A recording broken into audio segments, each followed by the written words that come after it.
Hello everyone, welcome back to Monuments. Now I have decided to do voice acting to summarize the story. Without wasting any more time, let's go!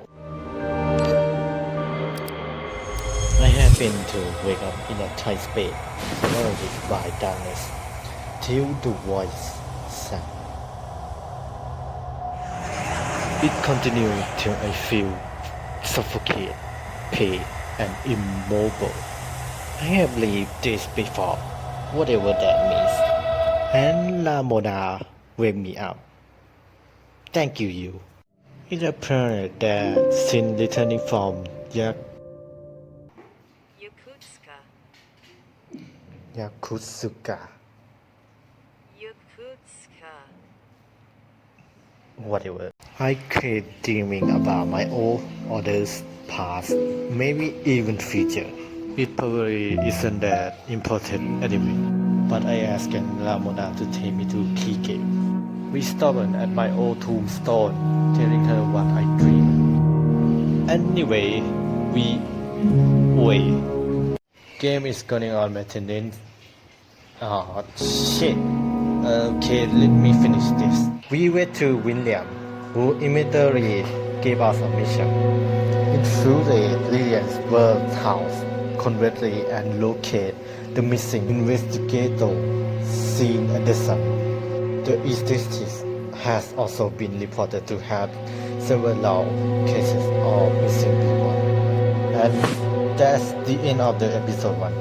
Okay, see you in another day. Sin is maintenance.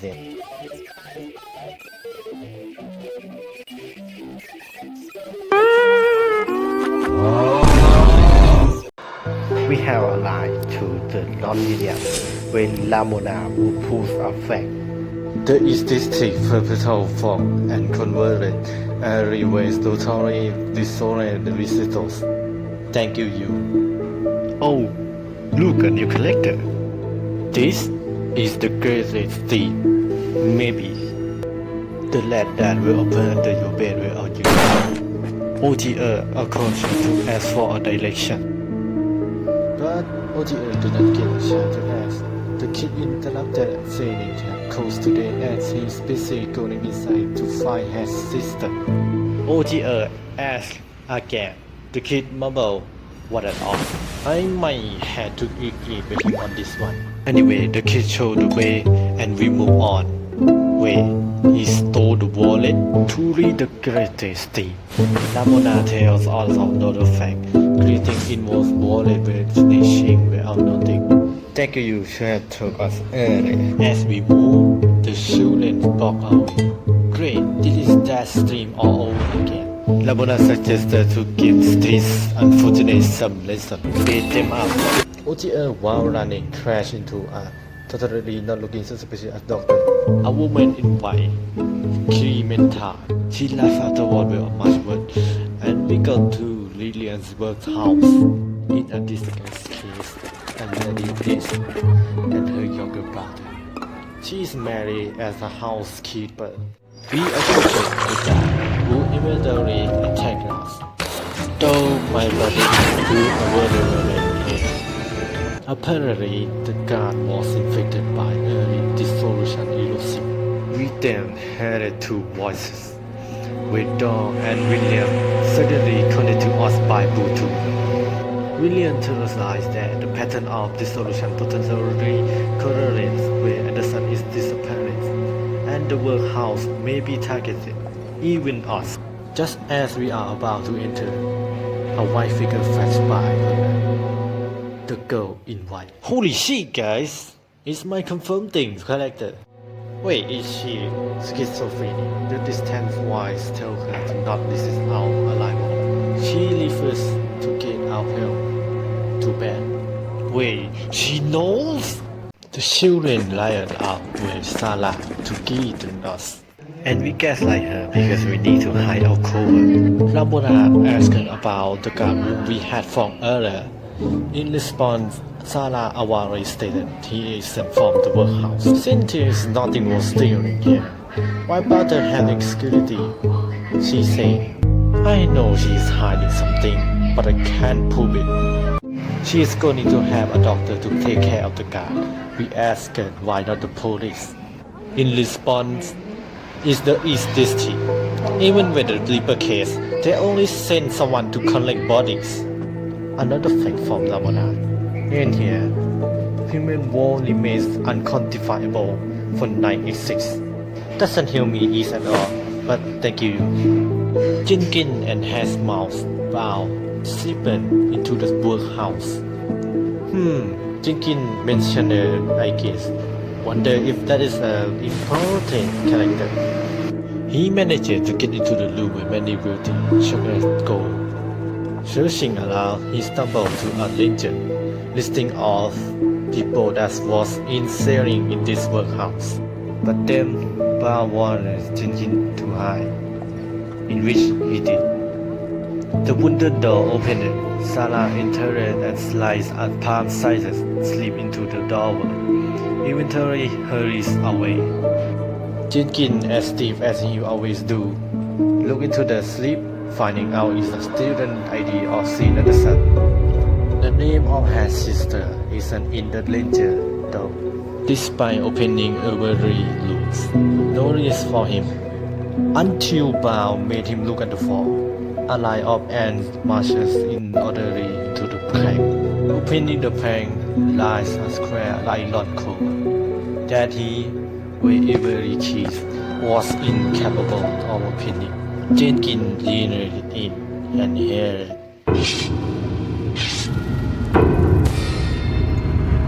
He wondered if Mr. Gold's workhouse, like he told him about. Without much choice, Jenkins decided he needed someone who scares her. Hiding in a bright spot in the hallway, he saw Sarah introducing the place to the visitors. He left afterwards without neither of us noticing.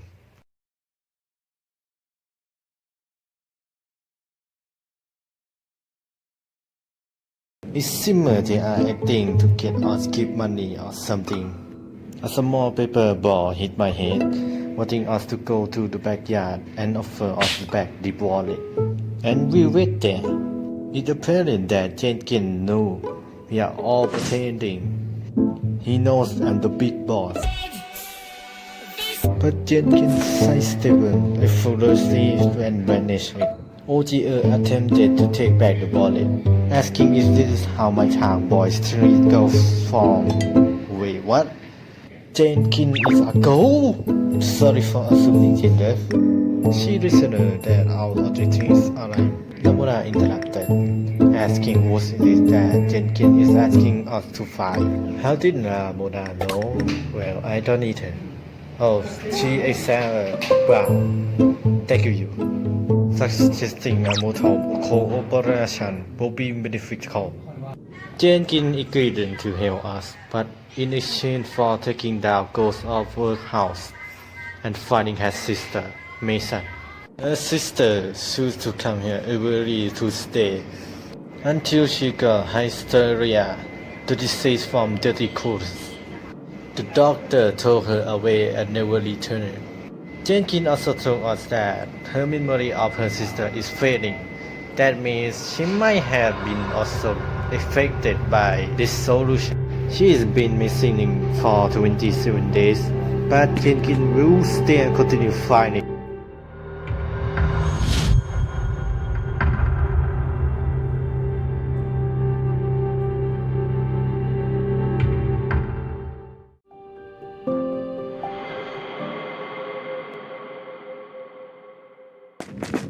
Jenkins leads us to the backyard. There we see Igis, who is talking to someone named Robert. But Jenkins and us interrupted. Igis got at her that she can beg the sponsor to the bar. Regardless, Lamona approaches Igis to ask why we can't be here, which she lists it as pettiness are too weak. We check out on the elderly man, who quickly was transforming. Then the distant voice spoke in Nike's mind to not resist. There, as in us, can help her. When she pulls Jenkins away, we saw the wound on her arm. Hearing is this solution. But Aikis denied, though the distant voice tell her to tell us the truth. By worrisome, she doesn't want to tell us to keep us away from the danger. Before anything, the elderly man attacked us. As usual, we beat him up. After beating up the man, Sarah walked in. Relief escorted Aikis afterwards, however. But then, this guy appeared, George Rogers. I don't touch this guy at all. The music doesn't help me. That is sounding like a cow. Anyway, Aikis left eventually. Sarah told us that the one and treatment was possible, all thanks to Rogers. For some reasons, we get dizziness by just touching his palm. It disappeared after a moment, so lucky us. Speaking of a friend, he say his friends found inspiration and went back to instead of coming along. Before we knew, Jenkins had already went somewhere. Truly the greatest thief.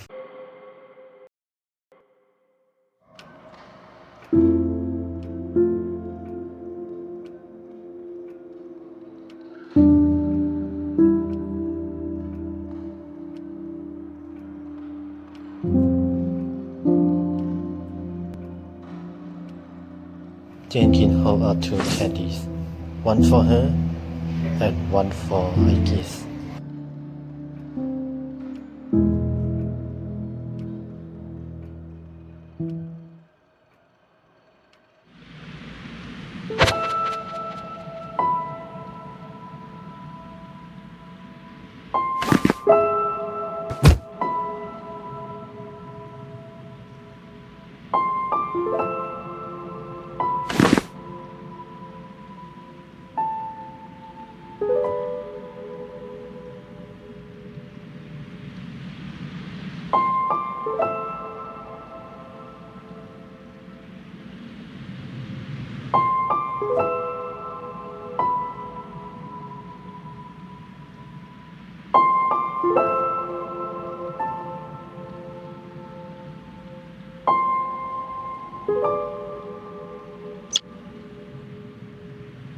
Jenkins told her that she was finding her sister. There were too many newcomers for Aikis to recognize. Tall, long hair, red limbo, very remarkable.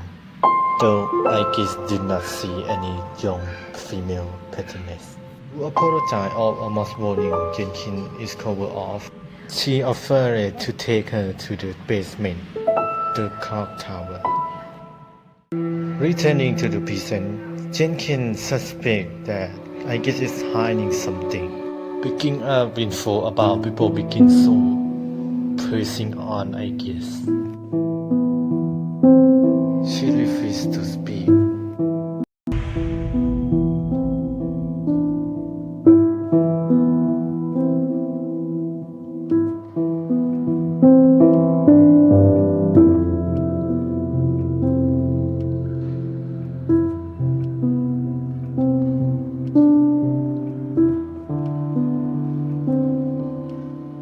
Hearing about the ghost, Aikis told Jenkins that it was her made-up story. But Jenkins heard the sound inside the basement.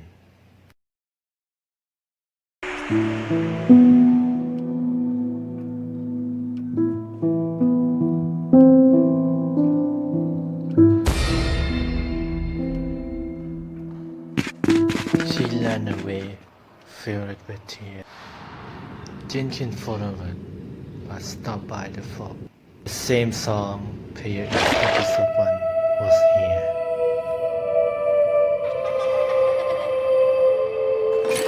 Distant footsteps echoing, closer, frame figure.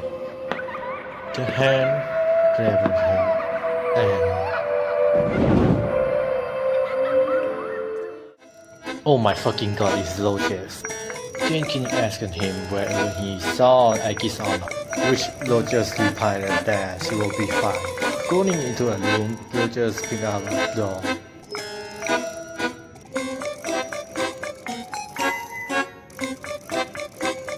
Touching the door in a second, Jinkin moved away from it by about his feet. Roger said maybe one day he will turn the two into wax statues.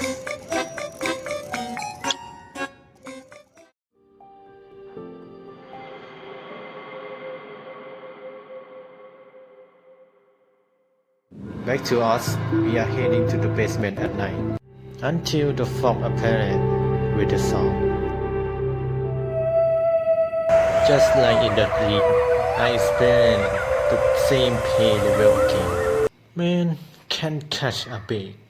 I'm sure the song had to be a symbolic or some sort, but I can't really figure it out. Anyway, we woke up again and I guess attempted to gaslight us, but Lamona is super alert. She asked if she knows who the victims and where they are, and I go at achievement before figure and we go into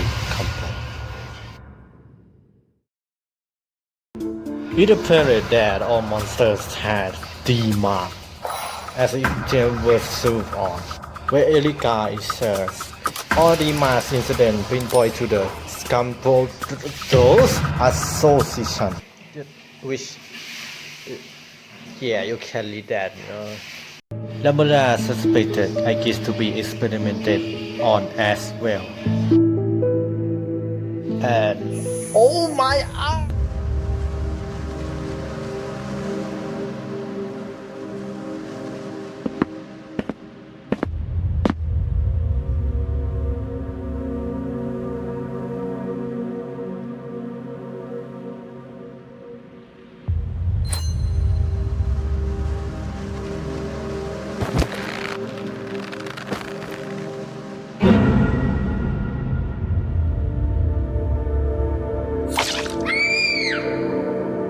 Clementine. What the fuck are you here? Her arrival proves I get back from her memories. She knows Clementine. We decided to part away from them to take the matters into our hands.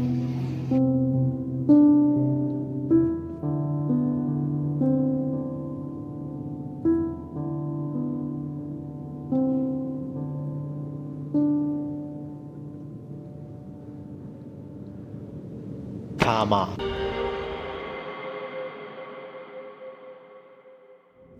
In a dream, Jinkin held by her sister and running from black monsters. Her sister talk about I assume, who posed no threat to Jinkin. She begged, those were her last words. Back to us, we found Bao alone. But then, Jinkin suddenly attacked us. We are forced to subdue her.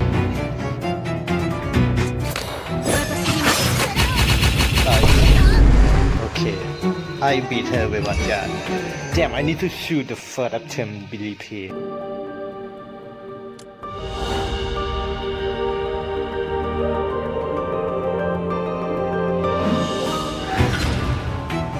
私の期待通りの采配をお願いね。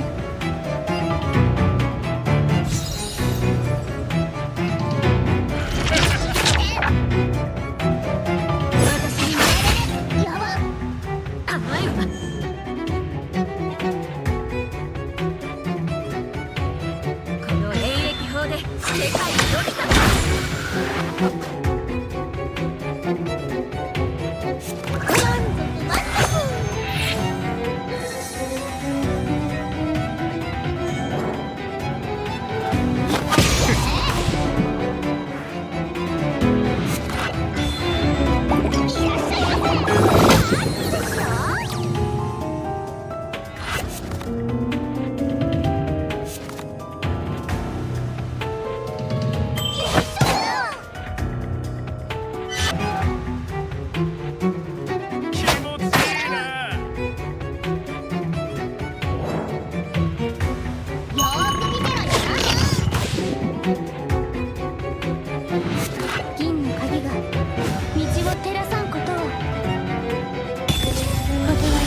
えて満足満足回って回って私にもやばっ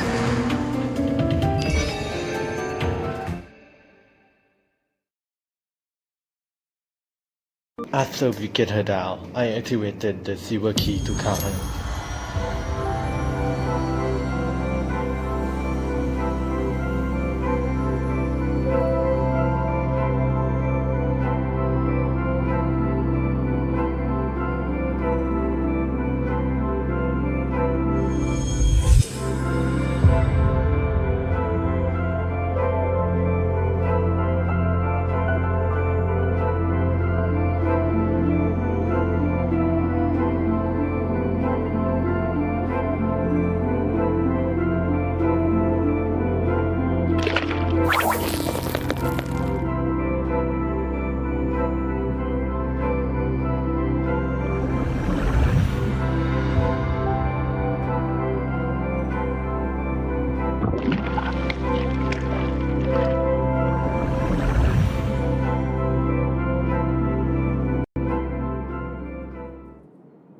We save her!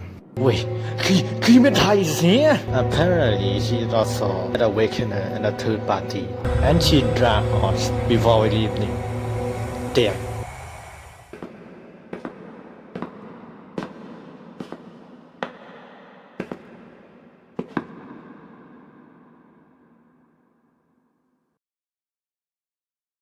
And that is for today. I will do the next half for sure, but due to time consumption and my storage isn't that huge, I will stop here. Thanks for watching and see you later in the next one.